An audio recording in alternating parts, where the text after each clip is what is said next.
Assalamualaikum warahmatullahi wabarakatuh. Perkenalkan, saya atas nama Ransi Astriati dengan stambuk A1N1200064. Jurusan Pendidikan Sejarah kelas B. Pada kesempatan kali ini, saya akan memaparkan materi dengan mata kuliah Pendidikan Inklusif dengan judul materinya Program Pendidikan Individu Retardasi Mental. Yang pertama, program individual. Program pengajaran individual merupakan program pengajaran di mana siswa dapat mengerjakan dengan tepat tugas-tugas dalam waktu yang cukup dan kondisi yang termotivasi. Program ini disusun dengan mempertimbangkan kemampuan dan kebutuhan siswa sehingga memungkinkan siswa belajar secara optimal dan menguasai tingkat materi yang telah ditetapkan. Penyusunan program dilakukan sebelum siswa mendapatkan pelayanan khusus pada setting pendidikan tertentu. Yang kedua, tentang retardasi mental. Retardasi mental adalah gangguan perkembangan otak yang ditandai dengan nilai IQ di bawah rata-rata orang normal dan kemampuan untuk melakukan keterampilan sehari-hari dengan buruk. Retardasi mental juga dikenal dengan gangguan intelektual. Terjadinya gangguan pada kondisi dan pembelajaran serta perkembangan otak menjadi penyebab seseorang menderita retardasi mental. Butuh waktu dan keterlibatan banyak pihak untuk membantu pasien penderita retardasi mental dengan keadaan kondisi lingkungannya. Perkembangan retardasi mental. Retardasi mental disebabkan oleh gangguan kondisi otak yang dapat terjadi akibat beberapa faktor. Yang pertama, cedera, misalnya karena kecelakaan lalu lintas dan pada saat berolahraga. Yang kedua, kelainan genetik seperti syndrome Down. Yang ketiga, menderita penyakit yang mempengaruhi fungsi otak. Yang keempat, gangguan saat melahirkan serta gangguan pada saat kehamilan. Faktor-faktor tersebut itu menyebabkan retardasi mental. Gejala retardasi mental. Gejala retardasi mental pada setiap pasien dapat berbeda-beda, tergantung pada tingkat keparahan kondisi yang dialami. Adapun gejala-gejala yang dapat timbul, seperti kesulitan berbicara, lambat dalam mempelajari hal-hal penting, seperti makan dan berpakaian, kesulitan dalam pengendalian emosi, seperti mudah marah, ketidakmampuan memahami konsekuensi dan tingkat yang diambil, penalaran yang buruk dan sulit memecahkan suatu masalah, daya ingat yang buruk. Nilai IQ pasien dapat juga menunjukkan tingkat keparahan kondisi yang diderita. Seperti berikut keparahan kondisi berdasarkan nilai IQ. Ringan, nilai IQ memiliki rata-rata sekitar 50-69, sedangkan sedang memiliki nilai IQ sekitar 35-49, sedangkan berat memiliki nilai IQ di bawah 20-34. Sangat berat memiliki nilai IQ di bawah 20.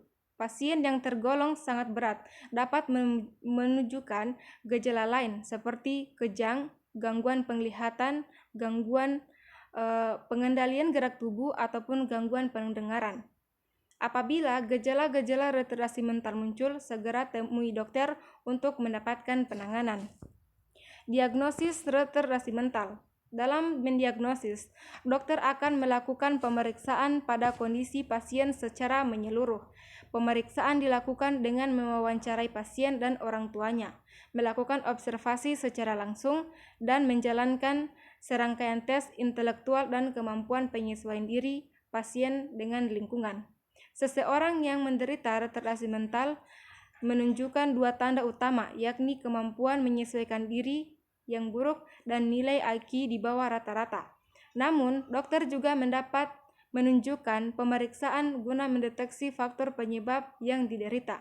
Beberapa tes yang dapat dilakukan pemeriksa melanjutkan tersebut yang meliputi: yang pertama, tes darah; yang kedua, tes urin. Penindaian seperti tes CT scan dan MRI, pemeriksaan aktivitas listrik atau elektrosafford, pengobatan retardasi mental,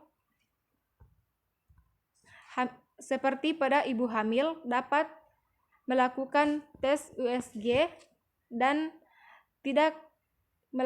seperti melakukan pengambilan sampel darah untuk mendeteksi atau tidak pada kelainan pertumbuhan otak atau kelainan genetik pada janin. Meski kondisi tersebut dapat dideteksi, belum ada metode pengobatan yang dapat memperbaiki kelainan pertumbuhan otak pada janin. Penanganan yang dapat dilakukan pada pasien retardasi mental adalah dengan memberikan terapi khusus agar dapat beradaptasi dan berkembang dengan kondisinya. Tetapi bisa diberikan penanganan seperti Individuals Family Service Plan atau IFSP dan IEP. Dalam terapi tersebut, dokter atau terapi akan melatih pasien untuk mengendalikan gejala yang dialami, misalnya kesulitan berbicara, juga memberikan bimbingan. Selain itu, orang tua dapat membantu perkembangan pasien dengan melakukan beberapa upaya seperti memberikan pemeriksaan pasien untuk mencoba hal baru dan memberitahu dia untuk melakukan sesuatu hal secara mandiri, memperhatikan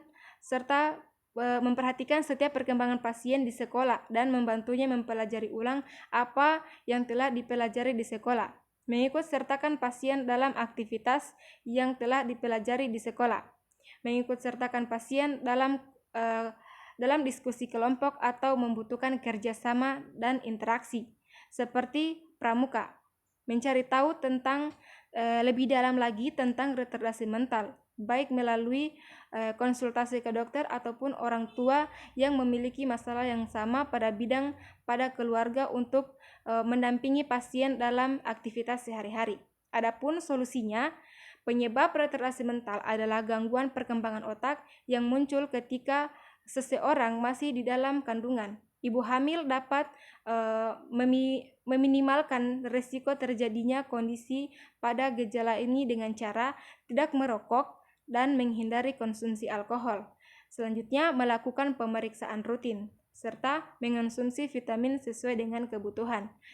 Menjalani vaksinisasi.